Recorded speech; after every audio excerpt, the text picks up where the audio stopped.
لو معاك فلوس تشتري اقوى موبايل في 2026 هتختار الاستقرار ولا القوة المجنونة؟ ايفون 17 برو ماكس ولا سامسونج S26 الترا؟ مش مجرد كاميرا او معالج، الفرق الحقيقي في الفلسفة كلها على بعضها. السنة دي المنافسة بين ابل وسامسونج وصلت لمرحلة مختلف، مش مجرد هرس ارقام فارغ لكن تجربة استخدام كاملة. علشان كده في الفيديو ده هنمشي بطريقة بسيطة، كل جولة نقطة وفي الاخر هنشوف مين يكسب فعلا.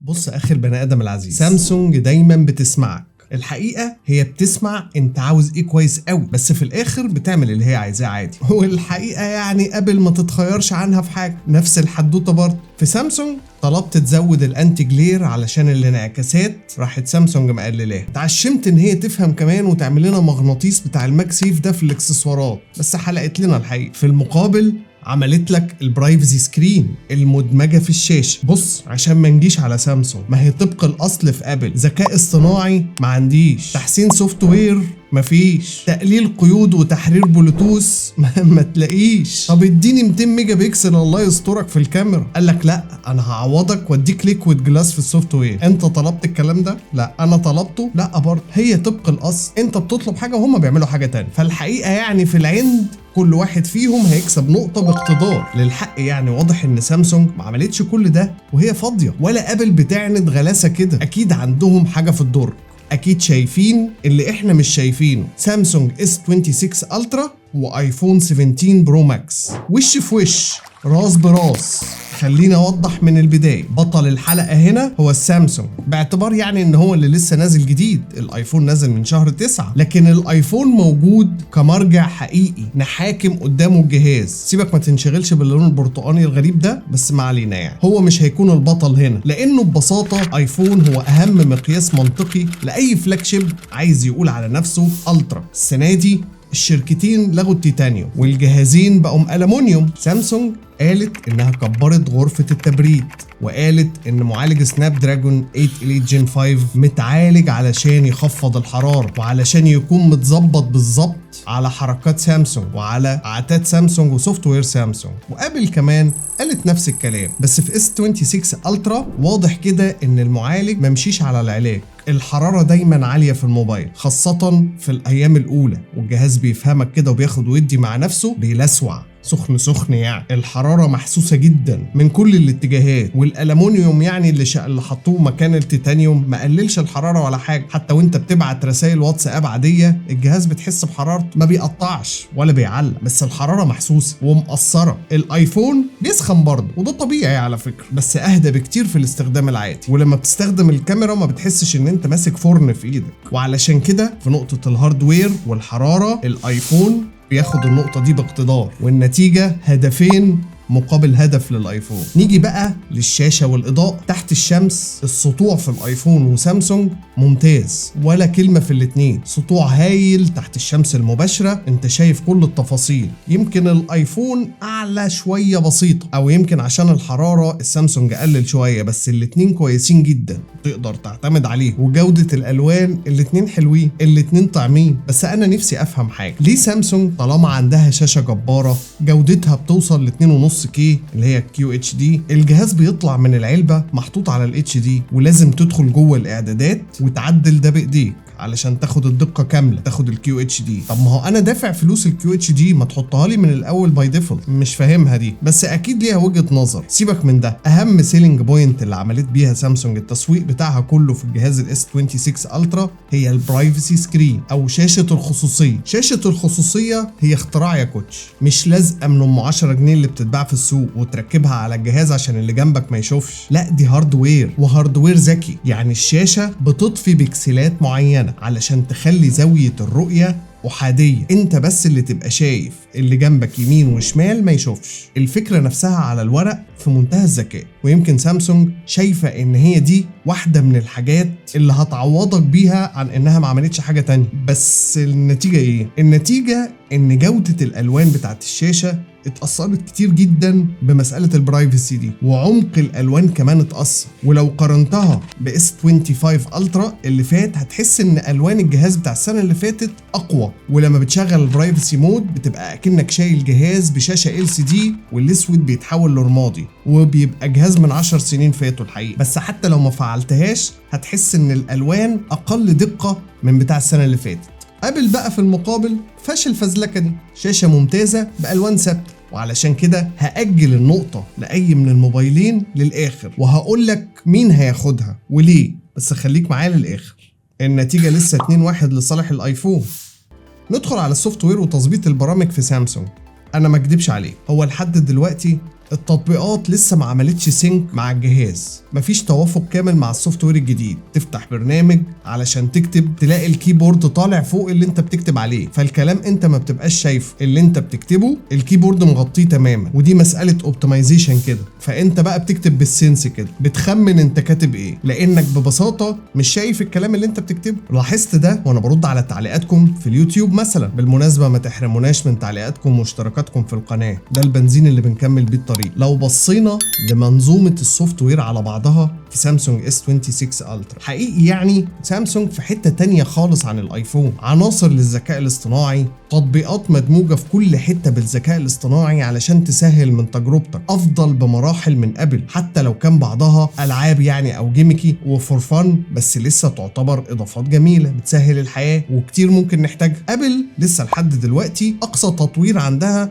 هي ان هي بتزود عناصر الايموجي. هي مش فاهمه يعني ايه ذكاء، فلما تفهمه هتبقى تشوف حكايه الاصطناعي دي. وعلشان كده رغم مشاكل التوافق البسيطه اللي ابديت ورا ابديت هيعيش على حلها، منظومه السوفت وير كامله في سامسونج S26 Ultra تكسب مرتاح، ونقطه السوفت وير هنا تروح لسامسونج بجدار، وتبقى النتيجه 2 للايفون و2 لسامسونج. يا ترى الشوط الثاني مخبي لنا ايه؟ الاداء العام والمواصفات. سامسونج كارقام هاردوير كسبانه مستريح، تنين مجنح، ودي من الحاجات اللي سامسونج اكيد بتراهن عليه علشان تقولك انا الترا، وهو فعلا الترا. الجهاز بيعمل حاجات كتير جدا. الايفون في المقابل مركز جدا ومرتكز على المعالجه وعلى الاوبتمايزيشن بتاع السوفت وير وثباته مع المعالج. وعلى مستوى الارقام في الاداء، الايفون لسه متفوق في اختبارات الاداء الاحادي، والسامسونج حاضر بقوه في المهام التقيله وفي الالعاب وتعدد العمليات اللي هي المالتي تاسكس والاستخدام المفتوح. طبعا سامسونج بيحاول يقول انا موبايل شغل، انا بعمل كل حاجه، اللي بيسموه البرودكتيفيتي موبايل الكل حاجه في بعض. بس في نفس الوقت سامسونج شالت البلوتوث من القلم، كنت بحبه والله، كنت بستخدمه كريموت وبقى مجرد حته بلاستيك للكتابه. جميل ان انا عندي قلم اصلا، بس ما بقاش زي الاول. في نفس الوقت طنشوا سعه البطاريه، خلوها زي ما هي 5000 ملي امبير، علشان لاول مره في التاريخ بطاريه ايفون تبقى اكبر من بطاريه سامسونج. ده لو ذاكرتي ما خانتنيش في التاريخ يعني. بس سامسونج عوضتك بشحن اسرع 60 واط بدل 45 واط. الايفون في المقابل زود بطاريته، النسخه اللي معايا 5000 وشويه، 5000 حاجه و40 حاجه كده يعني، اللي هي الاي سيم، وفي النسخه اللي بشريحه بتيجي ب 4832 ملي امبير. وايفون رفع سرعه الشحن ل 40 واط. الفرق بسيط في زمن الشحنه كامله للجهازين، بس الايفون بيدي اداء مستقر بشكل اكبر. لو هندي سكور في الاداء الفعلي كباكج، الايفون هياخد نقطه على الاستقرار والبطاريه. بس هنا لازم ندي نقطه لسامسونج على الذكاء الاصطناعي وتكاته وحركاته وتطوير السوفت وير بشكل كبير في كل الجوانب. نيجي بقى لأهم حتة وأكتر حتة الناس أصلا بتحبها ومستنياه، وأكتر حتة الناس هتتخانق مع بعض عليه، الكاميرات وأرقام. بص انا قلت لك قبل كده سيبك من حكايه الميجا بيكسل دي، وما تنساش تبقى تتفرج على حلقه الميجا بيكسل، هبقى اسيب لك اللينك هنا. سامسونج السنه دي مكمله بالعدسه الاساسيه ال 200 ميجا بيكسل، ومعاها عدسه الترا وايد 50 ميجا بيكسل، وعدستين زوم، واحده 5 اكس بدقه 50 ميجا بيكسل، والثانيه 3 اكس 10 ميجا بيكسل، والسيلفي 12 ميجا بيكسل. في المقابل الايفون السنه دي داخل بثلاث عدسات خلفيه كلهم 48 ميجا بيكسل، الاساسيه والالترا وايد والتليفوتو وكله 48 ميجا بيكسل، وعدسه السيلفي كبرت ل 18 ميجا بيكسل. وهنا لازم اكون منصف جدا، لاننا ما نقدرش نخلي واحد فيهم يكسب بوضوح. كل واحد فيهم قوي في حتة. في الاضاءة الضعيفة والتصوير الليلي تحديدا، من تجربتي الشخصية سامسونج فعلا النويز فيه اقل بكتير، وده مش بس في الصور، حتى في الفيديو كمان. يعني معناها ان هي مش مسألة معالجة، هو فعلا في الاضاءة الضعيفة العدسات شايفة كويس. يعني لما تيجي تبص على المشهد بالليل هتلاقي السامسونج انضف في العموم، والصورة اهدى شوية واقل تشويشا بشكل واضح من الايفون. لكن في المقابل حدة التفاصيل خصوصا في الوشوش ايفون بيكسب. ابل بتعرف تجيب الوشوش بشكل كويس جدا وتفصلها عن الخلفية وعن الاضاءة اللي حواليها. فهنا احنا قدام معادلة واضحة. سامسونج بيكسبك في نظافة المشهد الليلي بالكامل وقلة النويز، بس ابل بتكسبك في حدة التفاصيل وفي لون البشرة والإضاءة اللي في البشرة. دايما سامسونج بتلاقيها مايلة كده مصفرة وشاحبة، لكن ايفون بيعرف يجيب السكين تون بشكل هايل. سامسونج منزلة خاصية ثبات تصوير جديد تحاول تعالج بيها التحكم في الاهتزاز، وبتاخده لمرحلة خرافية الحقيقة. في المقابل ابل عندها ميزة السيلفي اللي شبه الاوبن جيت كده، تصور بالاسبكت ريشيو الطولي او العرضي، بيديك حرية كاملة من غير ما تطير راسك ولا بقك، ودي بتدي ايفون افضلية مختلفة في كاميرا السيلفي. معالجة اللوج في تصوير الفيديو في سامسونج على الجهاز نفسه بلطات مختلفة تديك اكتر من لوك لنفس الفيديو، في الوقت اللي ايفون لازم تاخد الجهاز وتعالج الالوان وترندر على تطبيق خارجي او على جهاز كمبيوتر. بس سامسونج اللوج والكوديك الجديد بيتقري على دافينشي ريزولف وكاب كات فقط، لانه جديد، عكس ابل برو ريز اللي بيتقري في اي حته لانه قديم وكله عرف. فحتى هنا كمان كل واحد فيهم عنده ميزه حقيقيه، وعلشان كده انا شايف ان جوله الكاميرا هنا ما ينفعش تتحسم بشكل قاطع. كل جهاز فيهم بياخد نقطه في ملعبه في حتته. طيب الاستخدام اليومي وتكمله البطاريه لليوم كامل، ايه ظروفها؟ هنا من خلال استخدام يوم كامل مع كل واحد في الجهازين كموبايل اساسي بالكامل، في فرق ساعتين على الاقل في الضغط الشديد لصالح ابل. ظروف يومي مليانه واتساب ل 40 جروب شغل و7000 ايميل وتصوير وفيديو واتصالات تليفون ومونتاج وشقلبه ما يعلم بيها الا ربنا. لو سامسونج استمر معايا من 8 الصبح بيفيص على 5 العصر، ايفون بيكمل ل 6 ونص 7 مثلا مستريح يعني. طبعا انت لازم تكون عارف ان سوفت وير ابل عنيف جدا في قفل التطبيقات وما بيسيبش نملة في الخلفية، في حين ان سامسونج فاتحها مراجيح على البحري، وده طبيعي بيشفط البطارية يعني. بس الحقيقة كاستخدام عام بطارية ايفون تكسب كده. النقطة دي هتروح وش الايفون. ملاحظة بقى من الاستخدام اليومي، انا بصور ملفات تقيله على ايفون 17 برو ماكس وعلى سامسونج S26 الترا. فايلات اللوج البرو ريز او ABV الجديد بتاع سامسونج تقال واحجامهم كبيره، فمحتاجين سرعه عاليه عشان يتنقلوا على جهاز الكمبيوتر اللي هشتغل عليه. طبعا سرعه النقل بتعتمد على سرعه من ناحيتين، سرعه الموبايل نفسه وسرعه الجهاز اللي بتنقل منه وبتنقل عليه. سرعه جهاز التخزين بتفرق، وهنا نيجي لراعي حلقه النهارده سانديسك. فادوات صغيره تبان مش مهمه بس تفرق في الشغل كتير، وحلول تخزين سانديسك من الحاجات اللي سهلت عليها التصوير الاحترافي. مثلا كارت سانديسك اكستريم برو SDXC، هي حروف كتير جدا، 2 تيرا بايت بسرعه قراءه بتوصل لحد 250 ميجا بايت في الثانيه، وسرعه كتابه لحد 150 ميجا بايت. الكارت ده انا بستخدمه في الكاميرا هايل الحقيقه. ده معناه ايه في الاستخدام الحقيقي؟ معناه انك بتصور بالكاميرا الاحترافيه وانت مطمن، صوره عاليه الجوده، فيديوهات تقيله 4K لوج، شغل كتير من غير ما تفصل كل شويه وتسال نفسك هو الكارت فاضل فيه قد ايه. وبما اني بستخدم كمان السانديسك CF اكسبريس سينما برو، فده بيديني سرعات خرافيه تخليني اصور رو براحتي من غير ما احس ان الكاميرا بتسخن او الكارت نفسه بيسخن ويعلق ويقف تحت الضغط من الملفات الكبيره. والاهم ان الورك فلو بتاعي بقى كله انعم بكتير، لاني بعد التصوير باخد الشغل كله على سانديسك اكستريم برو USB 4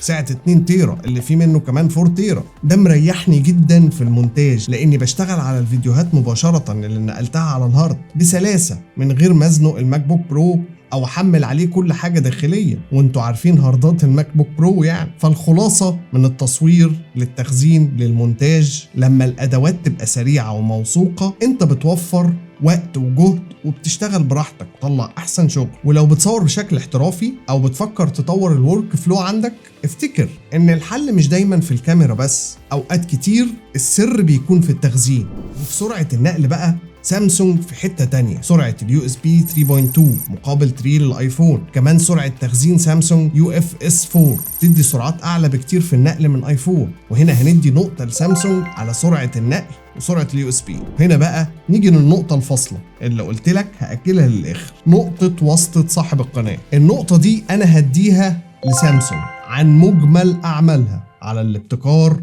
على المخاطرة في الشاشة اللي ليها سلبياتها صحيح، بس على الأقل غمرت، عملت ابتكار جديد ومتميز هيخدم فئات كتير. ممكن أكون مش منهم، بس انت ممكن تكون منهم ومش عاوز حد يقعد معاك في شاشتك. وعلى السوفت وير الرائع اللي مليان حلول لكل شيء. سيبك من بيكسبي وناو نودج وناو بريف، دول كلام فاضي يعني مع كامل احترامي، ولا ليهم لازمه، لسه محتاجين تطوير كتير جدا، بس موجودين، واضافه ومحاوله لتسهيل يومك وروتينك في الوقت اللي الذكاء الاصطناعي ابل لسه بتتعرف عليه. سامسونج هرسته وشغلته عندها وعندك، وبقى ملك ايديك في حاجات كتير. كده النتيجه بقت 6-6 تعادل، وهنحتكم لركلات الترجيح. لا، ولا انا هنحتكم ولا بتاع، الفائز هو سامسونج.